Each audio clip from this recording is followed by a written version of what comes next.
What is going on, collective? Welcome back to my channel. It's your boy Adam Raw. Like, comment, share, subscribe. Yeah, so like I was telling you guys the other day, I wanted to start doing like spiritual defense and stuff like that. So I guess today would be the best day of all days to do it, you know? So basically how spiritual defense works, especially with warfare, spiritual warfare, you have to decide who, first of all, hang on. I need a piece of paper. And you know what? I do not want to do this. I really don't want to do this, but here we go. Okay, so I call this the echelon, okay? So anyway, with the echelon, there are 9 points, right? Basically, magic is broken down into 9 aspects. You got 1 or 9. This is gonna be like 6. Well, I forgot. You got 1, 2. This is gonna, let's say 3. You know what? Let me flip the paper over. I already know I did it wrong anyway. Okay, so this is gonna be 1. Well, yeah, 9. This is gonna be 1. This is gonna be 2. This is gonna be 3. This is gonna be 4. This is going to be 5. This is going to be 6. This is going to be 7. This is going to be 8. And then we got back up here to 9, right? So we got 9 points, right? So basically, there's 3 parts when it comes to energy. And this is all important when it comes to sending spell work, blocking spell work, detouring spell work, breaking down the energy of spell work, and utilizing people's force against them, because essentially all spell work is basically like martial arts. It's all martial arts, okay? Everybody, based off of what you train for, is what you are going to excel at. Just like jiu-jitsu is going to be excel at throwing the energy off balance. How do you throw the energy off balance?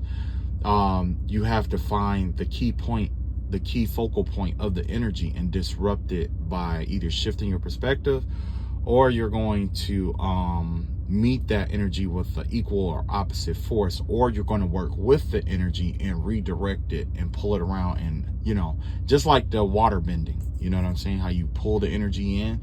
People say, oh, I hate you, I wish you would die. You dragged it in and say, yes, I wish to kill certain aspects of myself to create a better life for myself. Blase, you take that energy, you redirect it, boom. You see, that's just the first part of it, right? But anyway, everything is energy, frequency, and vibration, right? Everything is energy, frequency, and vibration, okay? Now we're going to tap into this because we have to, before we can do spiritual defense. And keep in mind, if you're looking for solutions on how to defend yourself, that's not what this is about. This is to give you an idea how to defend yourself, okay? Now, this is designed for people who are of the highest white light, and that's what I'm going to pray over now. Most High God, I ask that you bless this wisdom and bless this knowledge of the echelons, that it finds the right person of the highest of the white orders who can use this. I ask that anybody who try to abuse this system, take any wisdom or information off of this. May the same curses that they try to protect themselves consume them. And also I ask that you bless and anoint those who are trying to protect themselves. May this fall into the right hands in the right place and space. In the name of the Father, the Son, and the Holy Spirit, so mote it be. So I say it, so it shall be, on earth as it is in heaven. Amen. Okay, so with energy, frequency, and vibration, right? So this is basically how it's all broke down, because there's more than one part. When it comes to magic, magic is broken down into many subcategories. You got the astrological aspect, astrology. You got the arithmetic. You got the geometry. Yeah. Sorry. I guess arithmetic and geometry are going to be the same, so I'm just going to blot that out. You also have the chemistry behind it. You also have the physics behind it. You also have the psychology of it. You also have 1, 2, 3, 4, 5. You got 6. It's quite a few of them. You got the astrological aspect, the arithmetic, which will cover that, chemistry, physics, psychology. You got the there's a whole lot more. I mean, you know what I'm saying? And astronomy is something that I was gonna put on there. There's the astronomical part about it. Wow. Astronomy. I'm looking through my phone, so I'm trying to like write it and look through the phone. I think I'm just gonna look at the paperwork because my handwriting is all terrible right now. So you got the astrology part, you got the arithmetic, you got the chemistry, you got the physics, you got the psychology, you got the astronomy, you got the there was another aspect where it's you know what, I'm not gonna go too deep because if it comes up, it's gonna come up, right? I'll spend all day trying to come up with a whole list. But if you basically, magic is a composition of all these, okay? In astrology, we see that with divination, right? With arithmetic, we see that with numerology. With you know, numerology, you know, pentagrams and things of that nature. Chemistry, I got all that broken down in my book, and I have connected it to the densities. I've connected it to everything. Like I've connected to how, you know, the densities of different stuff, and the chemically what it would look like and all that other stuff. But all of that is gonna come because, you know, like I say, everything is like broken down. But essentially, it's something like this where you got, you know, with your pentagram. See, if you was to use, because you know everything, like when it comes to matter, there's liquid, solids, and gas. Liquid, solids, gases, and plasma, right? So basically, and I've been working on this book for a while now, but when it comes to solids, this is going to be like a point. This is going to be like your circle. Then you know what I'm saying? These are your solids. In terms of gas, this is where each gas represent. Like over here on the right side where the water is, that's hydrogen. You see what I'm saying? Down here with the fire, the fiery aspect of nitrogen would be nitride. The fiery aspect of oxygen was oxygenation. You see what I'm saying?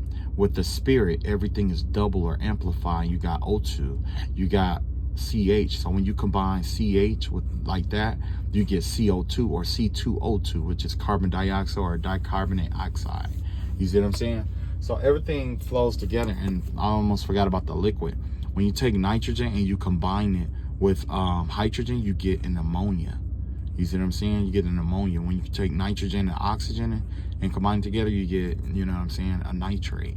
You know, so everything is all interconnected, but this is why I'll have to break everything down. So essentially what happens here, in order to get a gist of how this works, right? We're just going to multiply everything by 2 or add it, basically, multiply everything by 2. So say if this is a 0, this is going to be 1, this is going to be 2, 3, 4, 5, 6, 7, 8, and then when you get back to 0, 0 and 9 are the same, because what happens is we experience time as this right here, but when you zoom in on this circle, on this line, it's actually going up and down like this. You see what I'm saying? But we zoom out so far, we don't see the high and low. We see the high points and the low points all together. And essentially, when they say that God sees time in one aspect, this is what it is. He experiences it something like a line. You see what I'm saying? But when you zoom in, you can see the high point and the low point. Now, what happens is the plane is constantly moving in one direction, which is forward, right? Sorry. This right here is the 0 point, right? It's 0. Once 0 get up here, it goes out, it goes around, and by the time it get back to its original starting point, it becomes 9, because you got 0, 1, 2, 3, 4, 5, 6, 7, 8, and then when you get back to that line, it's a 9. We don't go back to 0. After 9 is 10, which is technically the first base, which would be a 10 right here. 10, 11, 12, 13, 14, 15, 16, 18, 19. And then when you hit that line, 19 will be on this line right here. And then you hit that 20. You see what I'm saying? 9 is the highest number that you can have, and 0 is the lowest number that you can have. However, 0 is all encompassing because basically it's a zooming out. These are on 2 different planes here. You see what I'm saying? 0 and 9 overlap, basically is what I'm saying here. 0 and 9 overlap. You can't see that overlap here, because if you did, it would be like a spiral. You would see this coming out like right here. This would be like 9 up here, and all the way down here underneath the paper would be the 0. Let's say, okay, let's say this 0 here, this will be 9, like right here at the tip of my pen. So basically the how it's gonna work is gonna come around like this. And as it's coming around, it's lifting up and coming up off the paper to get to that 9. And then it's going to curl back around again. Now, the reason why this is important is because this is how energy shifts, how you can, I'll explain all of that later, okay? I'll explain everything, okay? 0 times 0 is 0, right? That's nothingness, essentially, right? So 1 times 1, when you double 1, which is 1 and 1 plus 1. Well, I should say double. We're just going to say plus. Let me see. I'm just going to say double. We're just going to double these numbers, okay? So you start at 1. 1 double is 2. 2 double is going to be your 4. 4 double is going to be your 8. 8 double is going to be 16, right? But when you take that 1 and you add it with that 6, you get 7. So you're going to come back down here to the 7. Then you're going to come down to the 5, because 7 and 7 is 14. And yes, this is all important. And then you come back up to the 1. So what does that do? That gives you that lazy 8, right? This is where energy is. This is all the energy. This is the energy aspect of magic, right? Energy is going to constantly go from to and from, because remember I told you guys previously that everything in this world is on a spectrum. And where do you see this? You see this in the Earth's magnetic sphere. I'm not good at drawing, but basically the magnetic sphere or whatever. It's like this is the Earth, and then you got a line that comes out and through the Earth. That's the magnetic field, right? Now, we butterflied this, right? But if you take these and go all the way around, if you look at the top, you're going to have something like this, and you're going to have something like that. All of this will be that electromagnetic energy, that magnet, and it's a 0, a dot in the middle. What do we see this? We see this, our cells are like this. Embryos are like this. You see what I'm saying? So anyway, everything is on a spectrum, polarized and depolarized.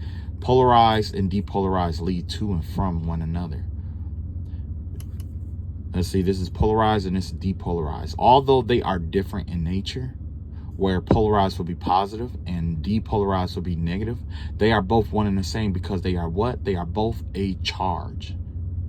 Whether the charge is positive or negative, whether it's an electron or a proton, it still has a charge. That neutron area will be right here, that neutron. That's where we get the Holy Trinity, essentially, in spirituality and religion. You see what I'm saying? You got that negative charge here, you got that neutral charge, and you got that positive charge. We see it in Hindu with the negative charge being Shiva. The neutral charge, I think, Brahma, and then like the positive charge like Vishnu. One creates, one balances, the other destroys. You see what I'm saying? The mother, the father, generally the mother, the father, and the son. We see this in the name Israel. Israel, its experience is Isis, Ra, El. Okay? Isis is the divine mother of creation, right? Ra is the divine masculine energy or the divine father, right? With him, he sustains everything. No, he's a destroyer. He breaks things down. But when you combine the masculine, the feminine of creating and destroying, and you put it together, you create something like a god, essentially, if you believe in that. But yeah, but that's the concept behind it, or whatever. So with energy, it's still the same thing, energy. So essentially, this energy is in a magnetic field, and it's going back and forth, back and forth, back and forth, right? So now we have to look at the vibration, right? Now we went 1, 2, 4, and and I know you guys are asking about 3 and 6. Okay, so let me show you something. With 3, when you double 3, what do you get? You get 6. When you double 6, you get 1 plus 2, which is 3. So it goes back and forth, back and forth. It constantly goes back and forth, back and forth, back and forth. Do you know what that is? Those are the polarities that we just got done talking about. You see what I'm saying? When the energy polarizes over here, let's say it's negative. When it polarizes over here, when it gets over here and it polarizes, it's positive. You see what I'm saying? It's no different than everything being on a spectrum. And I've talked to you guys about the spectrum already, where it's like, let's say if this was hot and this was cold, it doesn't matter. They're both considered to be temperature. Temperature is that middle part. It's the neutrality right here. You see how you got this neutral part right here? This neutral. The neutral aspect is what describes the entire thing. You see what I'm saying? Because hot right here implies excessive energy. Coldness is a depletion of energy. But neutral talks about the energy in itself as a whole. Right? So anyway, let's say this is the energy, right? And the energy is over here. It's coming here. It's negative, right? It comes over here. And then when it gets over here, it turns positive. And then it comes back. Negative, positive, negative, positive. When something alternates between negative and positive, negative and positive, negative and positive, what does it do? It creates energy. It's an energetic output. That 9 plus itself gives you 18. 1 plus 8, that's gonna be 9. No matter what number you add to that 9, no matter what you add to 9. Wait, hold on. I'm getting ahead of myself. It doesn't matter how many times you take 9 and add it to itself, it's always going to equal 9. No matter how many times you do it. That's why 9 is self-sufficient and, you know what I'm saying, on its own. But it's the same thing with 0, because you could take that 0 and you can multiply it, divide it, whatever it may be, and it's always going to be what? 0. So that's why I said that those are on two, they mean the same, but they're on two different planes. So here's the proof that those two numbers are essentially the same. 0 plus 1, 0 plus 2, 0 plus 3, right? When you add those together, this 0 reflects what the actual number is. So 0 reflects back a 1, 0 reflects back a 2, 0 reflects back a 3. So whatever you add to that 0, it's going to equal itself. Okay? Now, here's the crazy part. Using the same system, let's try it with 9. 9 plus 1, 9 plus 2, and 9 plus 3, right? Essentially what happens here is you get 9, you get 10, right? And then you take that 1, you take that 10, and you take 1 plus 0, which is what? 1. 9 plus 2 is 11, right? So that's going to be 1 plus 1, which is what? 2. Same thing with this here. You got 12, right? That's going to be 1 plus 2 equals 3. That's how you know that both 9 and 0 are both the same, one and the same. They're just on different planes. But essentially, their job is reflection. You could take this and you could apply it to anything in nature, in life, especially if you are a numerologist and you see something like 933. What does that mean? That's 33 33. Because it's basically, this is like a mirror and it's reflecting this 33 back at itself. So that's 33, 33. Or you can just say 9 plus 3 is what? 12. And you get a 3, right? And you got another 3 there. So it's still 33, which is going to do what? End up to a 6. I only left it at a 33 because that's a master number. Now, if you got 9 and you got 16 here, right? What number is going to come out? 7. 7 is going to reflect twice. Okay? So how it's going to reflect twice? Because you got 9 plus 1, which is that 10, right? That's going to end up, and then you add the 6 to it, right? Wait, no. That's not the way I want to do it. Okay. 94 is a better one, right? 94, right? So basically what happens here, and I'm going to get back to what I got going on, but 9 plus 4, that's what? 13, which is 1 plus 3, which is going to be your 4. So not only did you have a 4 here, but you also had a 4 here, and usually I just add those together and just say 44. Because it's a 4, the 4 is being reflected back by the 9. You see what I'm saying? Now, magic works the same way, especially if those who use mirrors for magic and stuff like that. So basically, this is the blueprint of magic, all magic. This is the blueprint here. Okay? This is the starting point, the blueprint. If I want to compare it astrologically and I want to make, you know what I'm saying? You got the planets here, right? Once those planets shift to a certain degree, let's say retrograde, and going forward, when it's in retrograde, it's going to have a different energy than if it's in forward motion, right? Arithmetic wise, I broke it down arithmetically, right? Geometry, well, I didn't do geometry because that's a whole totally different beast. Then you have the chemistry aspect of it, where it's basically a covalent bond. When you have, I want to say like electrons, something about the electrons going to operating inside that shell. Sometimes you get it to where the electron energy going around that nucleus creates energy, basically, right? Because it's essentially what I'm saying. It starts negative, go positive. And when it alternates going negative and positive right here, what happens is it creates energy. And that energy is the 9 itself, the 0 and the 9 itself. You know, I don't have time to break it down to physics, psychology, and astronomical part, right? So basically, when it comes to spiritual defense, what's next? The frequency. Because whatever's being sent out is in this loop here, right? In fact, let me tell you. The energy that's being sent out is in 1, 2, 3, 4, 5, 6, 7, 8, and I'm just gonna put a 9 right here.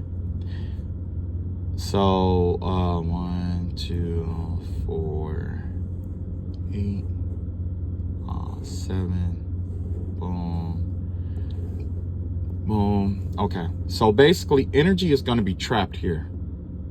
This determines the energy here. This is what determines if the energy is going to be high or low. The faster it travels through this is going to be high vibrational. The slower it goes, low. So basically, if it's moving real fast, it's going to be considered to be high energy. Where do we see this? We see this in magic when people have a tendency to light things on fire or burn things or boil things or put things in cauldrons. That's essentially what's going on here. They're speeding up this energy to come towards you. You see what I'm saying? Now, what happens in nature? We also have cold, right? Low vibrational energy. That cold, when it's directed towards something hot, what happens? Cold eats hot. So when the energy is really hot, that coldness absorbs transfers that energy, absorbs that energy out of that coldness. The coldness absorbs as much energy off that hotness and balances itself out. That's where that neutrality comes from. So basically, where do we see this? We see these with freezer spells and things of that nature. So when people want to delay you and slow you down in life, that's what they do. They put a whole bunch of stuff in a jar and they freeze it to slow it down in your life. So if you are a magician or, you know, new to this kind of thing, you already know that if you want something to speed up in your life, you have to add some heat to it. And if you want to slow down, stop, or delay, you have to add some cold to it. You see? See how all that fold together? That's not the end of it though. So this is just the energy. Now we have to do the frequency. No, not yet. We're gonna do the vibration first. No. I'm gonna do the frequency. Yep, frequency. So basically how frequency works is that everything is on an octave. We see this in music, right? That's what I wanted to add on there. We also see this in music.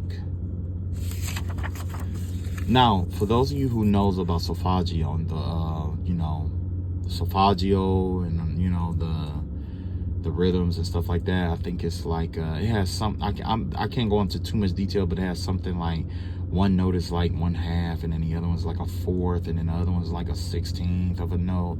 And it basically, it make this big old swirl like that or whatever it may be, right? It's the same here, okay? So this is one frequency. This is another frequency, okay? Matter of fact, no. The overall thing is the frequency is the overall energy output. That's what the frequency is. It's the overall energy output, right? That's collective energy. So with the energy traveling back and forth, the hot and the cold combining and stuff like that, whatever the outcome is, that's the frequency. The vibration would be the rate at which it goes from negative to positive and back and forth, going back and forth like that. The rate that it goes back, because you know what? That's the reason why I did that video about the 7 laws. I mean, the Hermetic principles. That's where this comes into play. Hermeticism. The law of vibration. Everything, oh my God, my handwriting, man. I'm gonna have to, hold on, let me look at my paper. You know what that is. Don't act like you don't know. I'm writing like a paraplegic kid right now, autistic kid right now. No offense, just whatever. Anyway, yeah. So anyway, vibration. That's what it is. It's vibration, because that vibe, the law of vibration is that nothing is at rest. Everything is constantly in motion. Everything is constantly moving. Your heart constantly moving. Molecules constantly moving. Everything constantly moves. Nothing stays at rest. That's another aspect of energy and creating your defense system. People like to think that they killed something, that if something is dead and something is this and that. So basically, now that we know all of that, what is spell work is the question. What is it?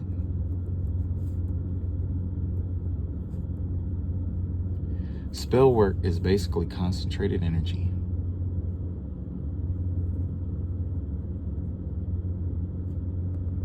That's what it is. Nothing more, nothing less. That's why we have the evil eye. That's why we have, what is that? Dolls, puppets, satchels. You know, that's why we have all those things. Prayers, dances, songs, petitions. All of that is designed to be, there's a theory about magic, right? If you understand this theory, you understand all magic. All magic treats everything like it's a jar. That's it.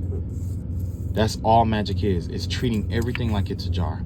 And basically, evil eye, the jar that you're using with evil eye is you're pouring that energy into something using your eyes. You're pouring, like, say if it's a person that you're evil eyeing, or that a person is evil eyeing you, they're pouring energy into you through their eyes. They're pouring energy into you through dolls, through puppets, through satchels, through prayers, through energy. You see what I'm saying? It's all concentrated energy. When you have this dense, concentrated energy coming at you, it magnetically attract to that magnetic field that we were talking about. See, this is you. That's you right there. And you got a magnetic field, and they go all the way around. And what happens is somebody throws this at you, and it's designed to stick to it like that, just like a magnet. Some people like to feed it and feed it and feed it until it's really, really, really, really, really bad. You know what I'm saying? Like that. So what do you need to do? Well, you got options. First of all, you can disperse it.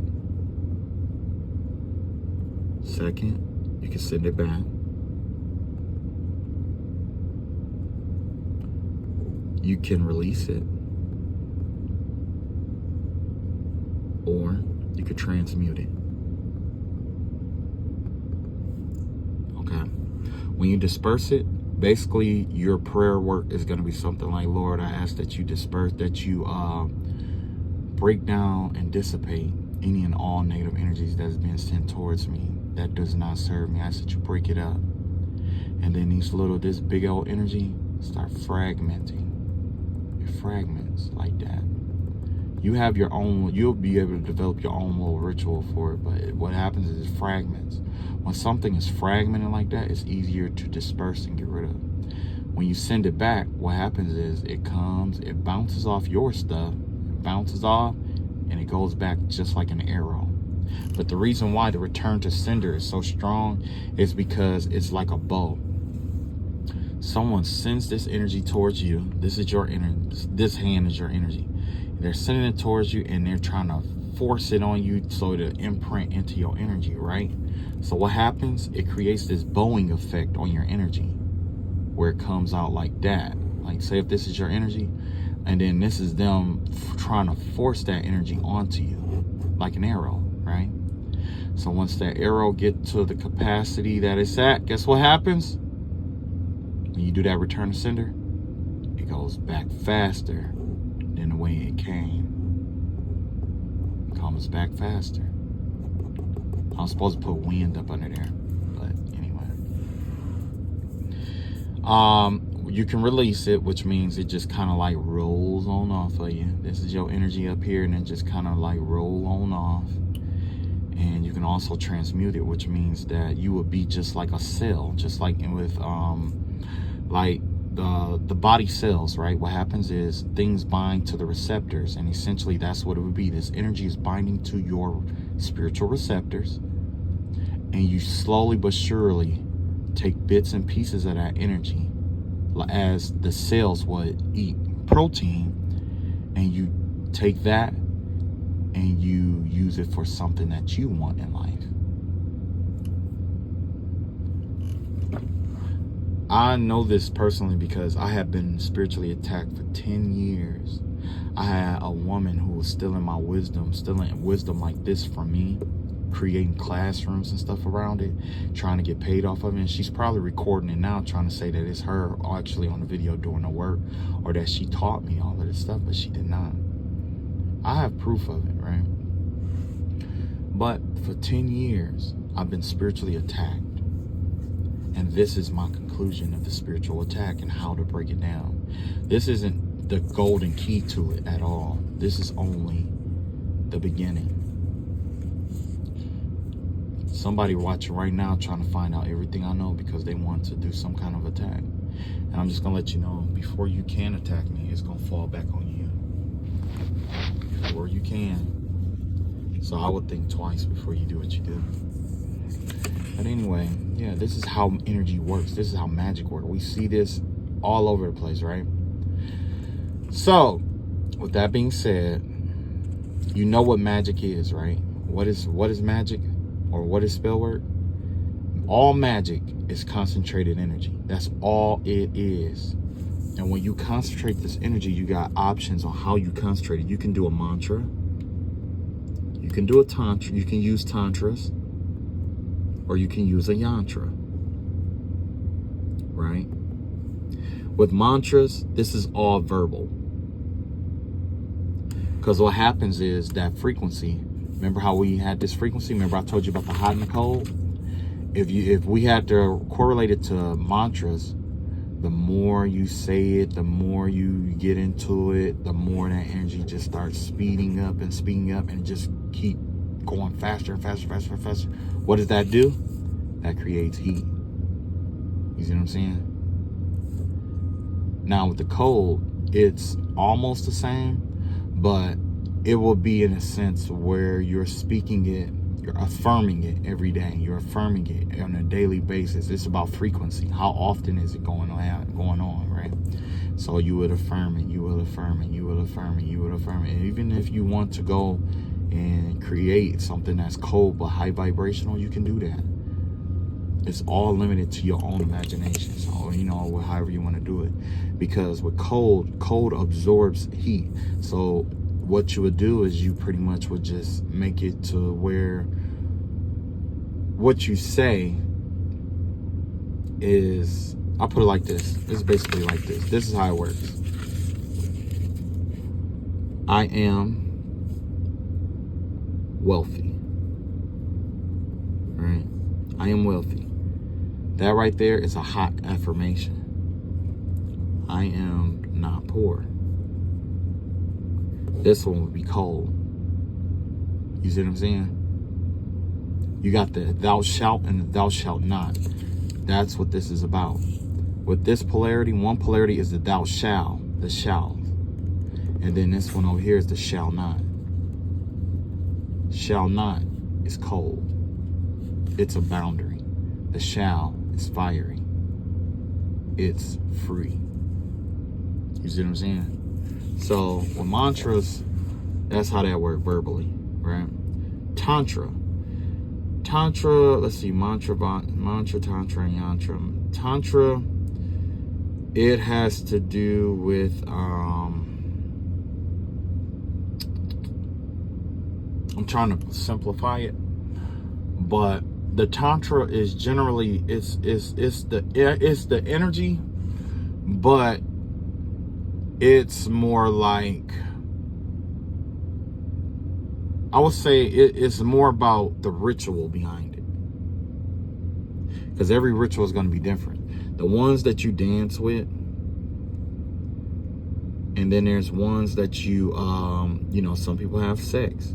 Some people, whatever, you know what I'm saying? Whatever the ritual is, depending on the ritual, it builds up energy. So if it's sex, it's getting to the hot and heated point where it's like at the point of orgasm kind of thing.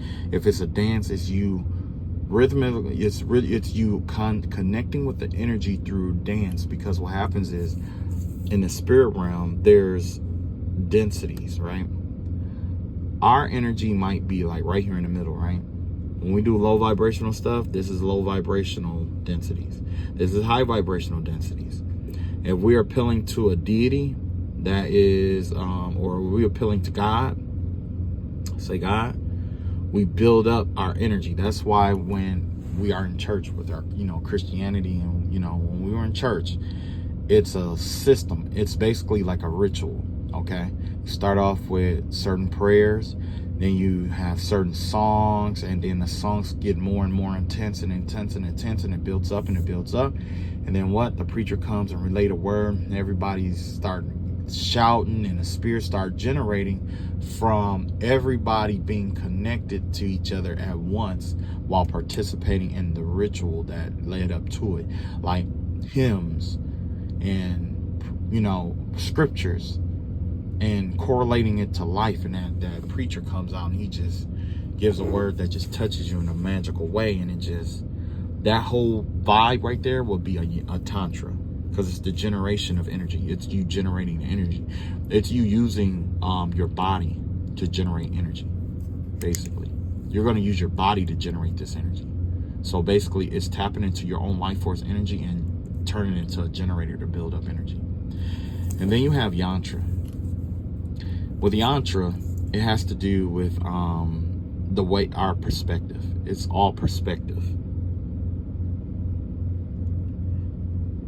Okay.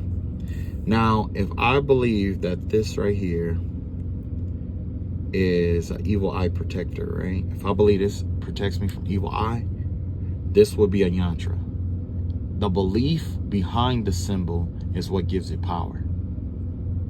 Okay? It's the belief behind it. So if you got 1 million people that believe this is protecting you from, you know, harm or whatever, then the energy that comes from their belief fuels that. That's why when you're in spiritual warfare, they want to know what you believe, because they want to take that yantra from you. That yantra is it's undefined. When you see a cross, everybody has a different definition of it, but at the same time, it means the same thing, some form of protection, right? Okay. So why did I bring all of this up and, you know, blase, blase? Well, when you do your spiritual work or your spiritual defense, right, these are things that you have to take in consideration with your spiritual defense, especially when you are dealing with somebody who is like a Satanist, who keeps trying to attack to my energy. I have a Satanist that lives in my neighborhood, and they've been paying people for a long time to try to attack me. Matter of fact, somebody in my area got paid to kick me out of my own home. Yeah, imagine that. And how are they going to do it? Spell work. Because when all of this started, they connected to my energy telepathically, right? And I was like, okay, well, let's make this fair. If you can come over to my house and whoop my ass, I'll sign a deed over to that house to you. And that'll be the end of it. No questions asked. And guess what? Nobody showed up to fight me. But there was a lot of spell work. And as a result, there was a lot of people that lost a lot of shit. A lot of people lost their lives. A lot of people who experiencing backfires, who's trying to keep from getting hit with backfires and stuff like that right now. People are trying to bind themselves to different stuff and trying to cleanse their energy. That's why they're watching this right here. But I'm just going to be honest, and I'm just going to give you a disclaimer. Before all of it, a couple months ago, I said that God said that no matter who you go to or what you do, if you are in that dark, low vibrational energy and you've been cursing people for long periods of time, it doesn't matter what wisdom you have, it's never going to work in cleansing your energy. You can go as far away as you want to look for healing, and it's not going to happen. So even if you do use this here, it's not going to work for you unless God allows it to work for you. And I'm just going to be honest with you. Now, when it comes to your spiritual defense, everything, you have to correlate it to something that you have to, it's all about your emotions. It's all about what you feel comfortable with, right? But essentially, it's all going to break down to the same concept. Either you're going to use something connected to the earth, you're going to use air, fire, water, or the spirit, right? You're going to connect it to one of these 5 things, right? With the earth, we see that as like, these are going to be like physical, tangible stuff. Physical stuff, right? With air, this has to usually do like with incense, scents, and smells. That's just like if you're having a rough day, or if you are being spiritually attacked, get you some lavender oil and smell it, and it'll refresh your senses. Get you some mint oil and just smell it, and it'll refresh your senses. You see what I'm saying? By fire, this usually is by, release paper. You know, when we do like releases and stuff like that, when we want to release stuff, release energy, release people, release things, release holds, release strongholds and stuff on our energies and stuff like that. When we do that release, that's what we do. And then with the water, it's basically the bath, right? So with the bath, though, the bath is most close to the ritual in Christianity, the baptism, right? Because like I said, everything is a jar. That bathtub is a jar. The salt that you use is a jar. Herbs that you use, jars. Everything is a jar. People, jars. Everything is a jar, okay? If you sow good energy into that salt, or sow a certain energy for that salt, that's what that salt is going to become. It's going to become the energy that it is subjected to. It's just like when you are, that's why for the longest I was saying that spirits are communal, and broke people hang out together, rich people hang out together, that kind of vibe. And when a broke person hang with rich people, they start building their stuff up. And when a broke person when a rich person hang with broke people, they start losing money. That's because everything is a jar in nature. Everything is a jar. People are jars. Your work is a jar. If you sow good energy into that jar, it becomes good. If you sow a dark energy into that jar, it becomes negative. That's basically what spell work is. That's all spell work is. It's just jar work. Everything is jar work. Everything is a jar. That's just like if you go to have somebody make you like a what do they call it, mojo bag and jojo bags or whatever. It's a jar. It's a jar designed to hold certain herbs, spices, breathing certain stuff into it. It's all a jar. That's all it is. A doll, voodoo dolls. They're just jars. Things that are buried in the, you know what I'm saying? Well, actual jar work is jars, obviously, you know. No shit, Sherlock, right? Yeah, exactly. So yeah, I just wanted to give you guys a perspective on this. When you do your spiritual baths, don't see it as that. I want you to take on the perspective that it's a jar. When you are empowering your crystals, your herbs, and things of that nature, think of it as a jar. When you use that, and when you, like, say if you take your energy and you pull it into that salt, right? You're pouring energy into it. Now, when you use it, you're taking energy out of it. You see what I'm saying? That's why you have to charge your crystals. That's why you have to charge different stuff. You know what I'm saying? So this is just the introduction to spell work. To spiritual defense is basically just the theology and the introduction here. There's a whole lot more. As you can see, I have an entire book connected to like all of this. This book here, I've had this for a long time, and I've connected it to so much stuff. There's so much stuff in here.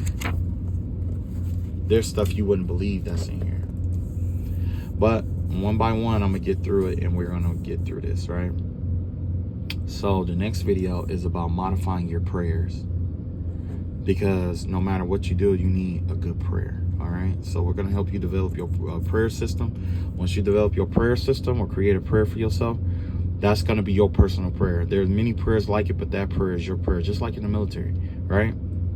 This prayer is my prayer. There's many prayers like it, but this prayer is my prayer. All right, and that's how it works. So until then, wait a minute. I think I covered everything so far. Okay, yeah. So next video, we're gonna talk about prayers. All right, how to amplify them and how to get them to be stronger.